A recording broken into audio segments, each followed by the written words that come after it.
I'm Fraser. I'm 18 now. I started when I was 14.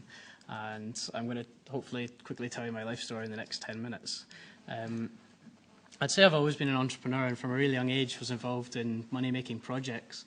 I think probably the earliest example of which was when I was about 8, and with the help of a couple of friends, baked some muffins, cakes and shortbread and sold them at the school bake sale. I think we made about 20 quid and gave the money to Greenpeace, but that was my first ever taste of enterprise. Following on from that, I developed an obsession with coming up with ideas, and probably the most harebrained of all was when I was about 10 and visited a farm with a friend. We got a box of eggs and I took them home and explained to my parents that I wanted to hatch them out and start a chicken farm in the back garden. Needless to say, my parents weren't very keen on that idea, but let me give it a shot, not expecting me to be successful. Anyway, I put the eggs on top of the Sky TV box where it was quite warm, and a few weeks later, 4 of the eggs hatched, which I raised in the back garden, and within a few months they were laying eggs, which I sold to the neighbours. So, unfortunately, my chicken farming career was sadly cut short when the local fox decided to eat my chickens for dinner. But as upsetting and tragic as that was, it didn't put me off entirely, and I continued to come up with more and more business ideas. For about a year, I sold bacon and sausages door to door for a local butcher, and that taught me a lot about sales and dealing with customers. I became certain that I wanted to start my own real business, and at the age of 14 decided to take the plunge. So it all started when my gran taught me how to make jam using her secret recipes. That's a picture of my gran there. She's the one in the middle. I started out making jam with my gran's recipes in the kitchen at home, selling them to the neighbours and later at church fairs, farmers markets and to local delicatessens. The local papers soon took an interest in the story of a young lad taking his gran's recipes and turning them into a thriving business. And that's an article from when I was about 15 in the Edinburgh Evening News. So following the excitement of being featured in the bastion of journalistic excellence that is the Edinburgh Evening News, and also having won a national award for enterprise presented to me by Gordon Brown, I decided to leave school and work full-time on my business. I was only 16 at the time, but I was completely sure that I could turn my jam-making hobby into my career. So I soon found myself working all day, every day in my parents' tiny kitchen, cooking up to 1,000 jars of jam a week. Needless to say, they were never getting into the kitchen to cook the dinner, and I soon had to come up with an imaginative idea in order to move production into a commercial setting. So I did a lot of research, and I discovered that sales of jam have been in decline for the past couple of decades. And that's mostly because jam's got a very unhealthy and old-fashioned image. Usually when people think of jam, they associate it with old women, church fairs and afternoon tea. So I set myself the ambition of trying to completely reinvent the world of jam by coming up with a healthier and more modern brand. Hundreds of batches and dozens of recipes later, I came up with the solution of using grape juice as a sweetener rather than refined sugars or anything artificial. And I soon had a few flavours that I thought tasted great, and probably naively decided that I wanted to supply them to the big supermarkets. This was something that no teenager had ever done before, and Channel 4 asked if they could follow me around for 6 months to make a documentary about it. So that added a little bit of pressure. So I was then invited to a Waitrose Meet the Buyer Day, which is kind of like the pop idol for selling products to supermarkets. And I was given 10 minutes of a senior buyer's time to pitch my idea. He said it was a fantastic idea, and he just loved the whole.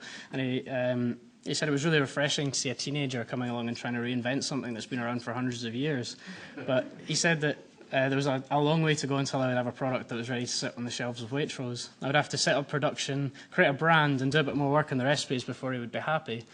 And although there was a long way to go, he promised that if I did a good job of those 3 things, he would consider listing my jam in all of the Waitrose stores.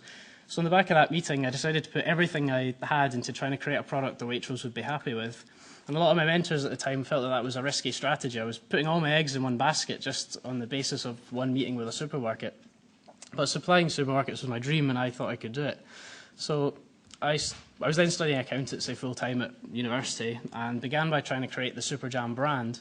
So I contacted a whole load of design agencies trying to convince somebody to work with me cheaply. Needless to say, as a teenager, I didn't have access to vast sums of money, and the 20, 30 and even £40,000 quotes that many agencies provided me with were somewhat out with my budget. But I persevered and eventually came across a local ad agency who offered to work with me for free.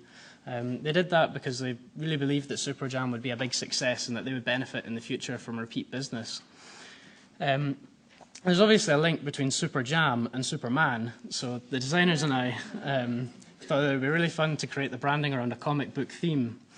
We had a lot of fun writing the copy, and it excitedly spoke of creating a superhero-esque costume for me, the Jam Boy, to wear at the lunch of Super Jam.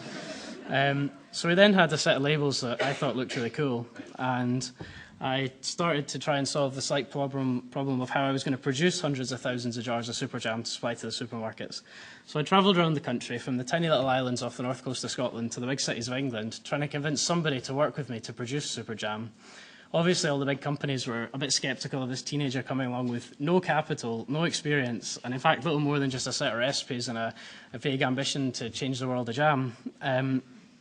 Eventually, I came across one factory who had suffered from the decline in jam sales and felt that super jam was the answer to their problems. A few months later, we'd figured out how to produce the recipes on a big scale, and I believed we were ready to supply Waitrose. The buyer didn't agree. He explained to me that the fact that super jam was made entirely from fruit, better for you than other brands of jam, and generally very high quality, had been completely lost in amongst the humour of the comic book theme. He also said that the labels, the factory I'd chosen was too expensive and that he didn't like all the flavours I'd made. So basically everything I'd just spent 6 months working on had to be thrown in the bin and I started all over again. So I travelled around a whole load more factories and eventually convinced another one to work with me. The designers and I sat down and had a really good think about who we were trying to communicate with. Who was going to buy super jam? We clarified to ourselves there wasn't kids and teenagers who may well have found the comic book theme funny, but it was adults, and we'd have a matter of seconds to communicate to them that super jam was better for them than other brands of jam. So having taken that new approach, the designers came up with a set of labels that we were really happy with, and a website that looked pretty cool. We even put a blog on the website that I was planning to update every few days with my news and stories, and all of that captured the imagination of Waitrose. And they agreed to launch super jam in most of their stores in March this year, which was accompanied by extensive media coverage.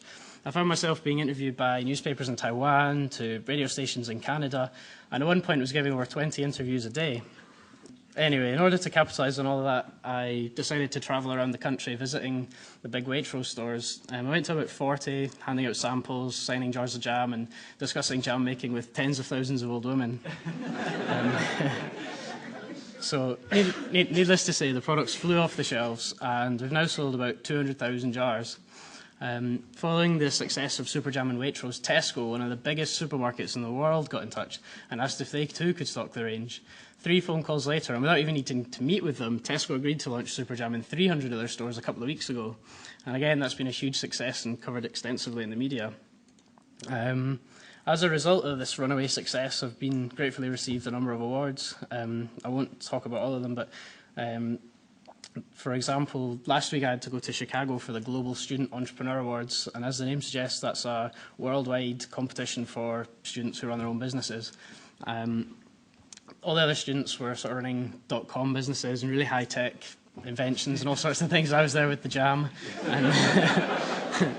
And so it ended up winning. That was great. Thank you. So from the point of view of sales, media coverage, and even winning awards, the business has been a major success. But as is always the case, there have been a number of disasters along the way. Probably the best example of which was the closure of the factory that up until recently I'd been using to make super jam. That was as a result of a takeover by a bigger company and meant that I had to really quickly figure out how to move production from one site to another. Although that was something of a challenge and could have resulted in disaster, it meant that I was able to find a better factory, and so super jam is now being produced in one of the most efficient jam plants in Europe, and we're in a really strong position to grow the business. So thinking about the future, super jam's now in Waitrose and Tesco, and I've met with Asda and Sainsbury's and all the other supermarkets, and they're all very keen on it. Thinking about my career in the future, I hope to develop other products in different food categories that have perhaps been in decline or have gone out of favour, particularly products that are unhealthy, and I want to try and reinvigorate them, make them healthier and more modern and so on. I've had help and advice from a lot of people to do all of this, other entrepreneurs, my university and so on. I think mentorship's a really important concept for young entrepreneurs. Starting my own business is something that's given me a lot of satisfaction. I've had a huge amount of fun doing, and I spend a lot of time encouraging other young people to give it a shot. So I regularly kind of talk at schools and that kind of thing. So just to kind of summarise, it's been a big success and a big adventure. But for me, the exciting thing is thinking about what to do next. So thank you. Brilliant.